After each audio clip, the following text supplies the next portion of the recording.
Xavier Grasset, benvingut entre nosaltres. Aquest especial de Sant Jordi, aquest format de la Fundació SICAC, com bé t'hem explicat, posa en valor les veus del territori cultural català. Això són les personalitats més rellevants del territori i tu ets un dels grans comunicadors. Si no cabria a la pantalla, si soc... I periodistes de l'escena cultural catalana, i gràcies per acceptar la nostra invitació. I com estàs? Bé, molt content de començar a parlar i posar fil a l'agulla i honorat de parlar amb vosaltres, no?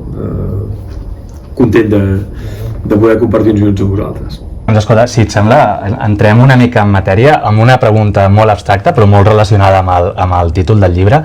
Què és per tu el bon gust? Bé, en certa manera, el bon gust cadascú té el seu. Jo he publicat un seguit d'articles a propòsit d'això. El bon gust és en construcció, el gust és en construcció permanent, en construcció constant durant la vida, no? El bon gust, al final, són les tries que fem nosaltres relacionades amb la cuina, amb la cultura, amb el teatre, amb el cine, les exposicions, els viatges, les amistats.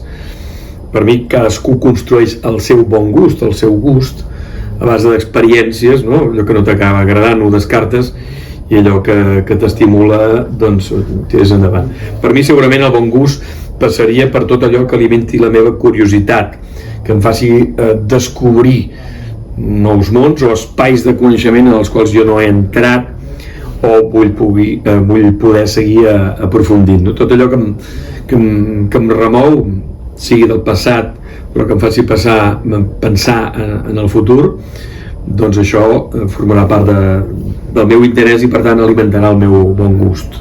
I creus, per tant, que a part d'aquest aliment i d'aquest treball del bon gust, creus que hi ha un factor intrínsec? És a dir, que portem un gust interior? Bé, jo crec que el gust això es construeix i per tant s'educa. Com s'educa? Doncs s'educa d'entrada amb la influència dels nostres pares, els nostres progenitors, els nostres germans, els nostres cosins, els nostres amics, els nostres professors. Ara hauríem d'ampliar-ho i segurament hi hauríem de posar els influenciadors o els influencers o els creadors de contingut que segurament també alimenten el nostre gust o ens bombardegen a través d'altres estímuls, no? I jo crec que es pot treballar, no? Segons la teva experiència tires cap a un costat o cap a l'altre. Després segurament hi ha, no sé si hi ha un factor genètic o vital que faci que tu t'agradi més l'aire lliure i per tant potser t'agradi més anar al camp del Barça i un altre dia és els espais tancats i se'n vagi a una sala de teatre, no? Però vaja, això seria de més a més. Jo crec que el gust es pot construir, es pot educar. I escolta'm, com és que ara ensenyar aquest llibre, aquests articles, aquest bon gust? Bé, no, senzillament perquè hi ha moments per tot i ara, doncs, en el seu moment, fa 2 anys, vaig publicar La pausa dels dies, que té una estructura més com de dietari, i ara aquí he pensat amb la Mireia Lite, l'editora, amb el Joan Riambau, l'editor, de donar aquest altre format, aquesta forma més temàtica, més agrupada, agrupar els articles per temes, perquè és veritat que al final parlem de coses efímeres i un article periodístic a dia d'avui és efímer, se li dona una nova vida i un nou sentit fins i tot quan els acumules i els concentres i els agrupes, no? Respiren d'una manera diferent. Tot el que parla del llibre, de tot el que parla són generalment aspectes efímers. A la cuina menges i quan has sortit del restaurant ja sí ho pots tenir a la memòria però ja no hi és. Una pel·lícula, sí, la veiem però no la deixem de veure, o una peça de teatre. Quan anem a una exposició, la que hem girat al cap, ja el quadre és allà. Al final és tot allò que anem posant al cap i també els articles periodístics els passa una mica aquest procés, no? que són coses efímeres. I una altra idea que les agrupa és, en certa manera, tot allò que fem quan no treballem. Vale. Què fem quan no treballem? Doncs bé, hi ha qui s'està escanxofat en un sofà, però hi ha qui se'n va al cine, o qui se'n va al teatre, o qui se'n va al futbol, o qui se'n va a fer esport, o se'n va a viatjar, o se'n va a xerrar amb els amics. I una mica aquí hi ha coses que jo he fet quan no treballo. És una mica fals, perquè moltes vegades també vaig als llocs perquè estic treballant. Estàs treballant, no? I escolta'm, abans comentaves sobre les xarxes socials. Creus que les xarxes socials contribueixen de manera positiva a aquesta construcció del bon gust o l'empobreixen perquè... Bé, no, segurament l'enriqueixen, però interfereixen, si més no, el paper que tenim els progenitors. A vegades m'ha passat a mi amb els meus fills, que vas explicar segons què, i em diu, no, és que això ja ho sé, no, però qui t'ho ha explicat? No, és que ja ho he vist, no, però vés a saber com ho has vist. Potser et falta context, potser et falten elements, no? Potser falten fils que ho lliguin tot, no? Per tant, és una competència que tinc. Com a pare tinc la competència de les xarxes socials que interfereixen en el meu dia a dia quan vull fer de pare, no? És interessant això, m'agrada. En relació al que has comentat de la prèvia publicació, que era la pausa dels dies, que potser convidava més a degustar la vida pausadament, de manera més acurada, com arriba el bon gust ara a la teva vida? Quins canvis trobes en aquell Xavier del que ets a dia d'avui? Bueno, en certa manera necessites pausa dels dies. Si et vols asseure una taula d'un restaurant, necessites, si vols degustar una copa de vi, la filosofia és la mateixa de la pausa dels dies que la del bon gust.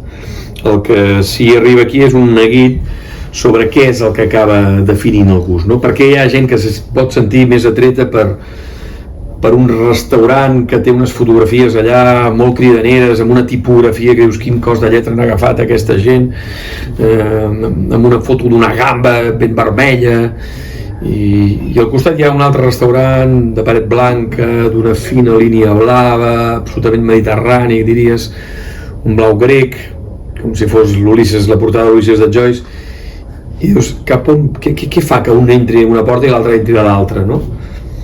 Aquest és, el llibre no ho respon, però sí que planteja interrogants a propòsit d'això, no? Com es construeix aquest bon gust, com s'alimenta, quins són els factors que culturalment anem arrossegant amb el pas del temps, no? I creus que Catalunya té bon gust? Home, i tant. Catalunya és el regne de l'estètica, ens domina, no? Som malalts d'estètica, això ja ens ho han retret fins i tot. Sí, jo crec que hi ha hagut diverses fornades, totes les cultures han tingut a vegades estils molt semblants, però sí, a Catalunya també, no? O sigui, el modernisme, doncs diríem el Jungstil alemany o d'altres estils semblants, no? Cada època, després ve el noucentisme, cada època vol fer el seu gust, construir el gust. Però sí, a més som al costat del mar, estem tocats, venim de Grècia, venim de Roma, tenim Homer i Virgili en la nostra motxilla, i això, vulguis que no, acaba sortint. I és segurament el gust de la Mediterrània, aquesta cultura més àmplia que ens agermana tots els pobles de la Mediterrània, que amb més o menys intensitat tots acabem tenint, no? Jo crec que Catalunya està amarada de bon gust, també de mal gust, no cal dir-ho, també n'hi ha una mica de tot, perquè a vegades no som prou conscients d'aquest patrimoni i el menys tenim i passem per damunt, no? Que hi ha molta feina a fer a vegades en tenir més consciència del nostre patrimoni cultural. I recollint tots aquests elements que ara comentaves, hi ha algun plat de la cuina que consideris que pot recollir aquest bon gust? Bé, hi ha plats que a mi m'agraden, sí, que no necessàriament, però m'agrada el pa amb tomàquet, per exemple, que és una cosa molt bàsica i molt essencial. M'agrada una llesca de pa amb oli nou acabat de premsar, que em marca justament també una època de l'any en què entren els productes nous, no? Però m'agrada, no sé, un arròs amb bacallà, amb espinacs, amb l'espina del bacallà que hi doni aquell gust, un bon sofregidet. M'agrada, mira, aquest cap de setmana vaig menjar un bon fricandó, sí, perquè són plats que a vegades teníem més presents i a vegades han anat desapareixent. Sí que hi ha tota una onada que vol tornar a aixecar la mà i em sembla que això es comença a equilibrar, en certa manera. Hi ha molts cuiners, com el Jordi Vila o tants i tants altres que diuen, bueno, si tenim aquí un receptari impressionant, mirem de no menys tenir-lo. Però és veritat que ha canviat el nostre ritme a casa i uns bons fideus a la cassola a vegades, mira que és amb costella i poca cosa més, doncs no tenim temps ni de preparar-los, no? Hem canviat el nostre ritme de produir, de treballar ha canviat tant que moltes vegades nosaltres mateixos a casa, ja no et parlo de restaurants, hem oblidat el receptari de les nostres mares o de les nostres àvies, dels nostres avis, no? És a dir, que el ritme tan frenètic que portem condiciona el nostre dia a dia i el fet de tenir bon gust. En tot cas condiciona, sí, la manera com ens alimentem segur, no? Perquè abans no n'hi havia de truites de patates fetes als supermercats i ara ja tots els supermercats i la gent ja no fa ni una truita de patates, no? Per tant, si tu no tens els elements mínims de saber encendre el foc, de posar oli en una paella, de saber quina temperatura, de batre un ou, de pelar una patata, de fer tota aquesta part física de fer un plat, et serà més difícil determinar si allò té bon gust o té mal gust, no? Vull dir que jo crec que hi ha una fase bàsica, parvulària gairebé, de cuina, de construcció de cuina, que jo trobo que és essencial després per anar al restaurant, per volar, per apreciar, no? Per pujar a un altre estadi, no? Que fan l'alta cuina, possiblement ja no té res a veure amb això, no? Són unes tècniques, una combinació que tu, fins i tot, cuinant a casa no faràs mai perquè no tindràs ni la intuïció moltes vegades de fer-ho, no? Però jo penso sí que hi ha d'haver uns fonaments bàsics per després poder volar, no? I ara que feies aquesta remunta una mica al passat, en Xavier, de petit, què es volia dedicar? Jo de petit, no sé, volia ser detectiu privat, volia ser pallasso, volia ser pastisser,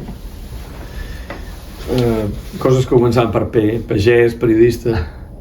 Final, per tant, podríem dir que podries estar vaig quedar a la P, quan m'aprenia a llegir, el personatge que hi havia dibuixat a la P és el que em devia enlluernar més.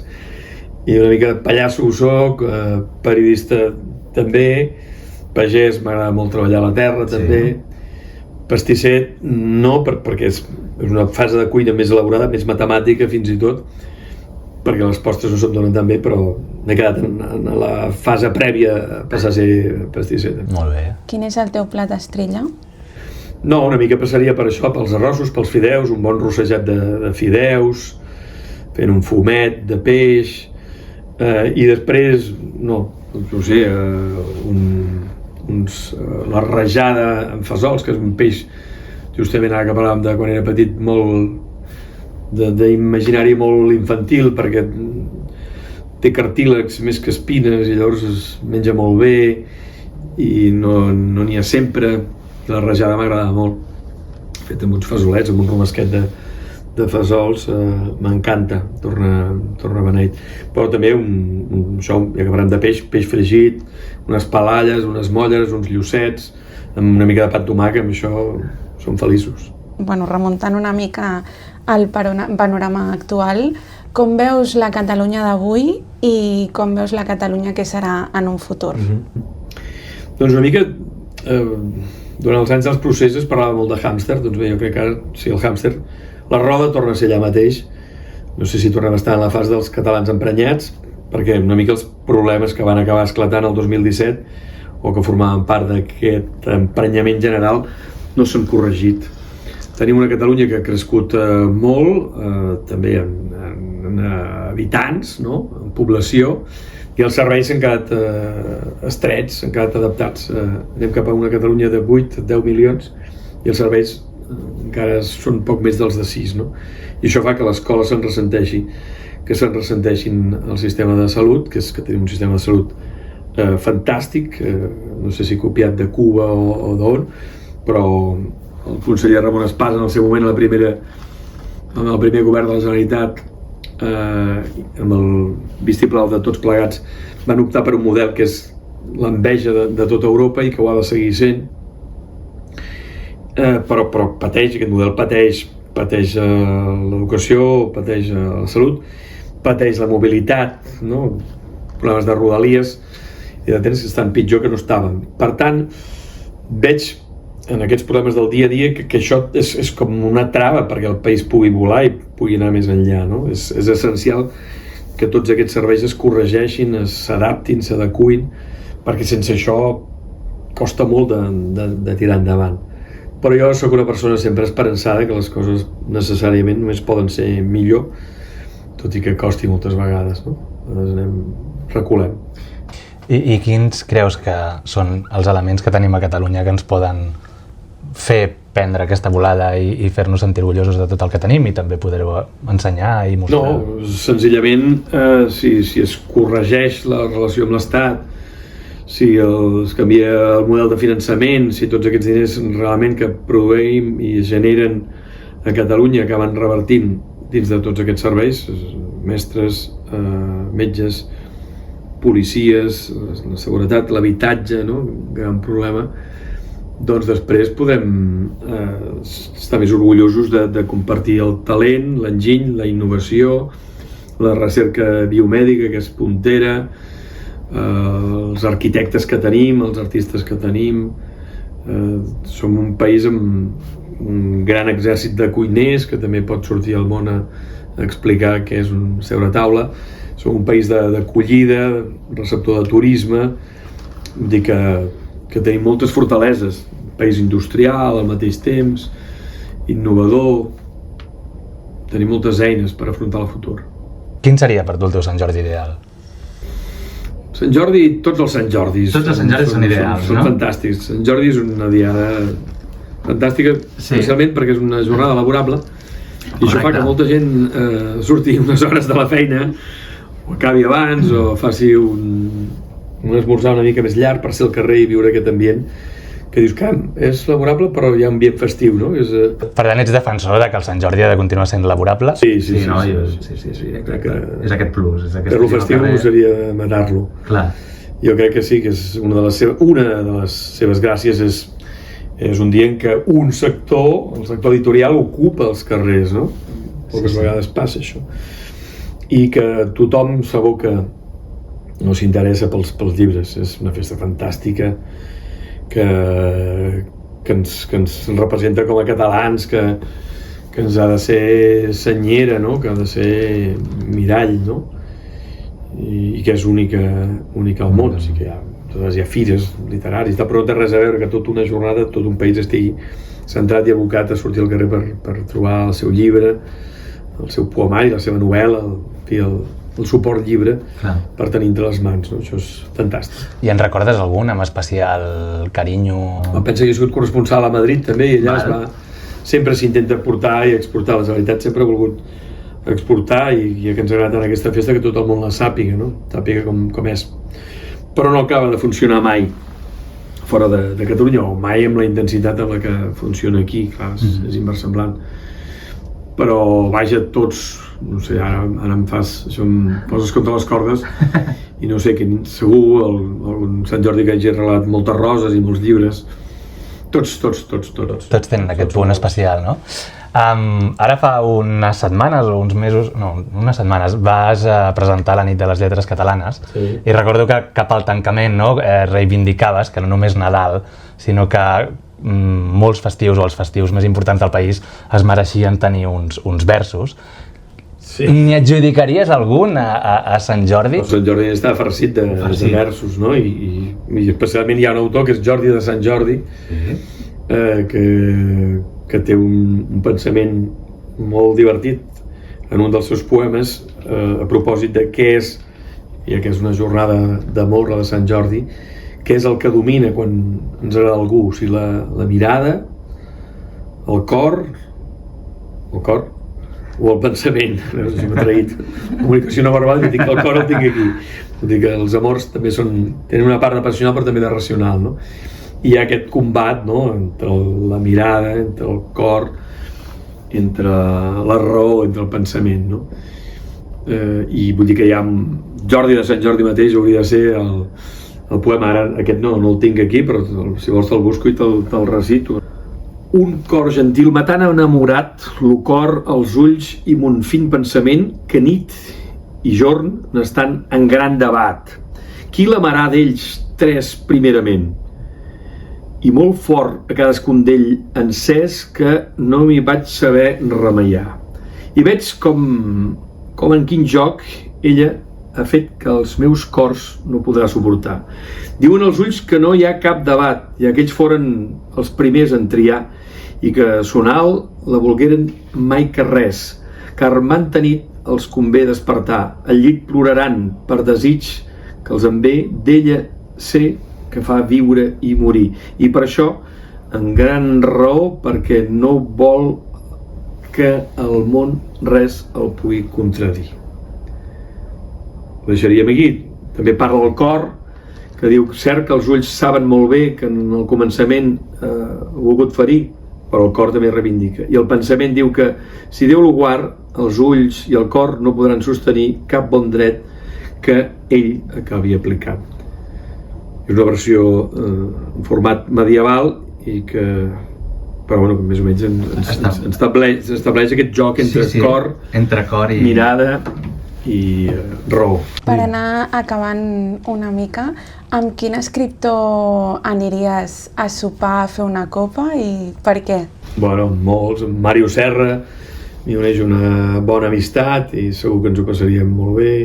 En Pol Guasch, qui admiro també per la seva última relíquia, segur que també ens ho passarem bé. Amb la Carlota Guri i els seus erms, riuríem de ben segur. Amb l'Agnès Marquès, guanyador del Llull, segur que també ens ho passaríem la mar de bé. Bueno, tota la professió segurament trobaríem bons moments per riure i per reflexionar a propòsit d'aquest Sant Jordi dels que vindran.